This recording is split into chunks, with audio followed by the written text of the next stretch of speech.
All right, what's up, everybody? It's Fast Cars, Fast Money, and we're finally back to somewhat of a normal weekend. We got the Truck Series, Xfinity Series, and Cup Series all going this weekend. The trucks have practice qualifying and the race on Friday, which is probably today or maybe tomorrow, depending on what time you're watching this video. I think the Xfinity Series maybe has practice on Friday, and I think they're qualifying and running the race on Saturday. And the Cup Series will have their practice and qualifying session on Saturday and be racing on Sunday. So, not going to do a preview video for the Truck Series or Xfinity Series. It's just too short of a window. So we'll just do a final picks video for those two series, but did want to at least get a final or an initial strategy kind of preview video for the Cup Series, since I have a little bit more time and the Cup Series videos always seem to do the best. So we'll dive into it. It's at Nashville Super Speedway, but it's not a super speedway in the fact of like a Daytona or Talladega. It's a 1.3 mile concrete intermediate track. We have 300 laps. So keep that in mind. It's something we want to come back and revisit when it comes to potentially how we want to construct our lines. So with 300 laps, you have 75 points up for grabs for laps led, and then 135 points available for fast laps.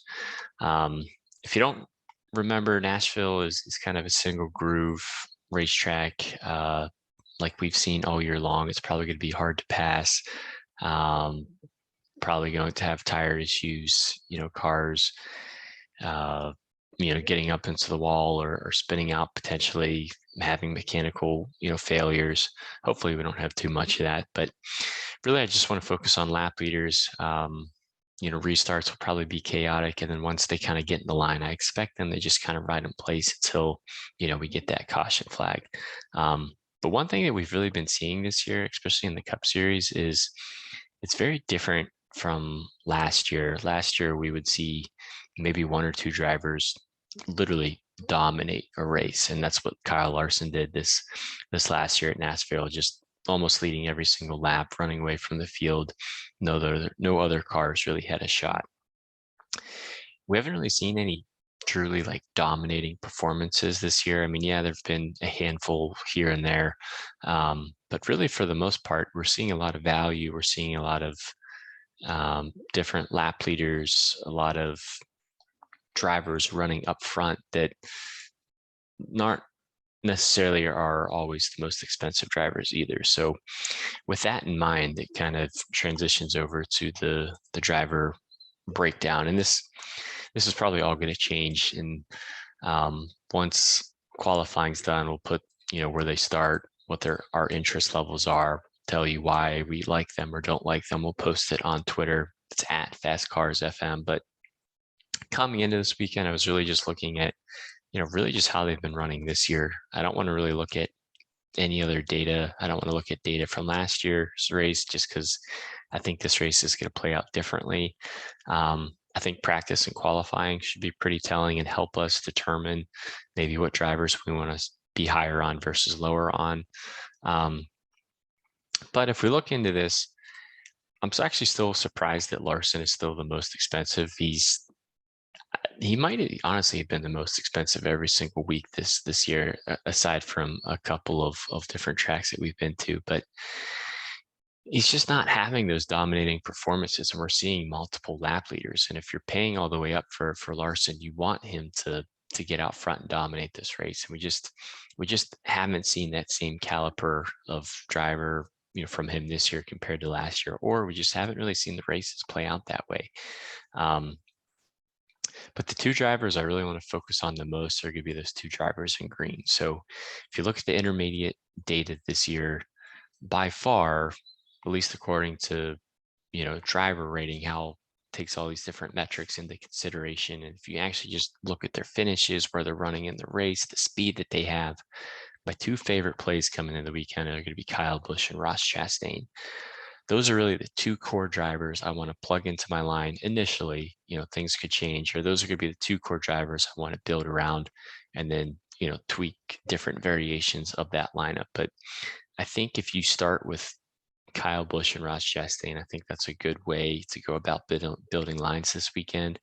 Those are the two drivers I feel the most confident in, to be able to get out front, to pick up fast laps, to potentially, dominate this race.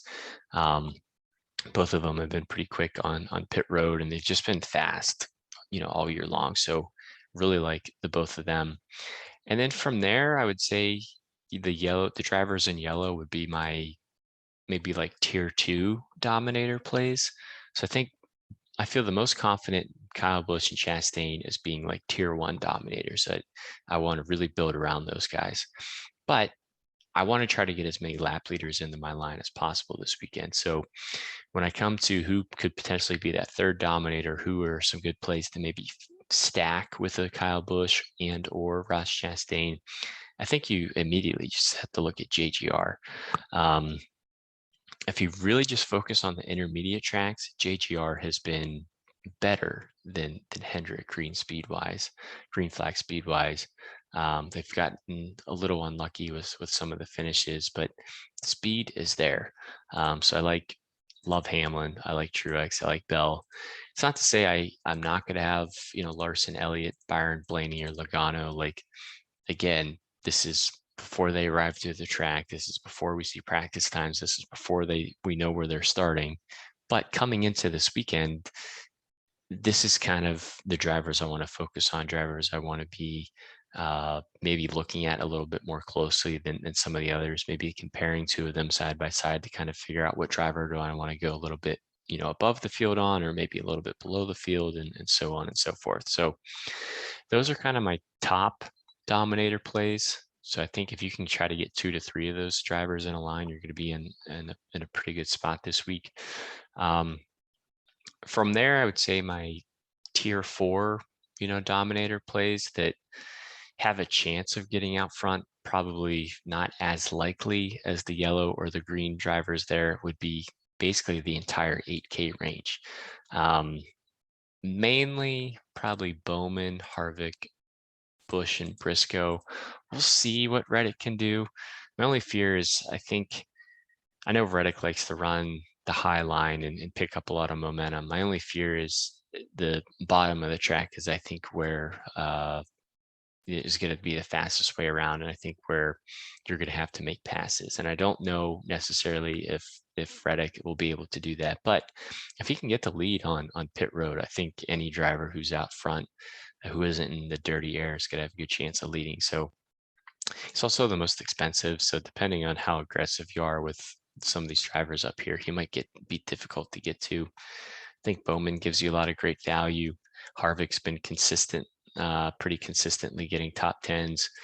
Kurt Busch is kind of coming out of that JGR stable, so he could be a potential, lap leader, at least someone to pick up fast laps. That's really all you're looking for, I would say, out of this range. Probably not likely for them to lead laps, but they have the upside to do it. But they also have that upside to potentially pick out some fast laps as well. So I don't think you can really go wrong with any of the drivers in the 8K range. But you can't just play, the top plays. You're going to have to find some plays lower on the slate that are more just value plays. Hey, can you hit 5X? Can you finish top 15? Can you maintain your running position? Can you finish on the lead lap? Can you give me positive place differential points?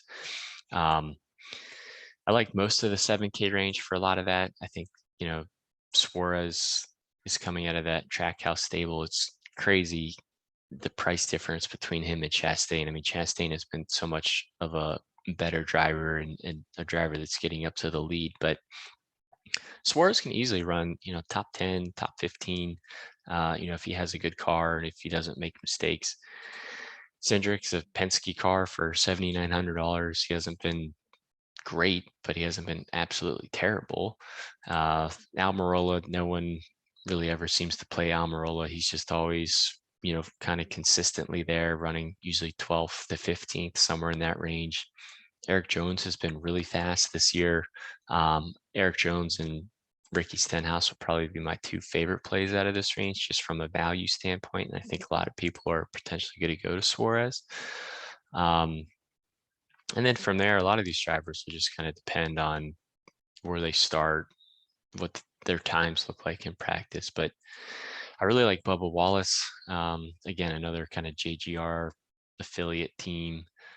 Chris Buescher has been showing some good speed in the RFK cars. He's only $6,100. And then recently, Michael McDowell has been the best punt play, by far. I don't necessarily know if you can call him a punt play at $5,700. His price tag has gone up a little bit, but we started looking at Ty Dillon, Harrison Burton, even Gilliland to an extent, LaJoy, and then like the punt plays. Maybe if they start like dead last or second to dead last, maybe you can make an argument for them if you think a lot of drivers are going to wreck out and it allows you to stack some top plays. I just don't see it. I think McDowell is if you can build around. I think McDowell is really the lowest you want to go on the slate. So real quick, just kind of preview strategy video. Really like Kyle Busch, really like Ross Chastain, really like the rest of the JGR cars, probably second tier to Kyle Busch and Chastain. And then it's really just, hey, if you can get another 8K driver in your range who has the ability to pick up fast laps and the ability to potentially get out front lead laps, by all means, plug them in. If not, let's try to find some good value plays, some drivers who maybe are able to maintain their running position or maintain or gain a lot of positive place differential points from some of these drivers in the orange. So just because I didn't talk about or highlight some of those drivers doesn't mean I'm not going to be playing them. Again, this whole thing could completely change. It's just a preview, initial thoughts type of video, but it's really what I want to focus on coming into this weekend. Should be a fun one. Should be a busy, action-packed one. We'll have a lot of videos coming up throughout the weekend and a lot of spreadsheets over on Twitter, and hopefully just a fun full weekend of interacting with everybody as well. So thanks guys, and catch you on the next one.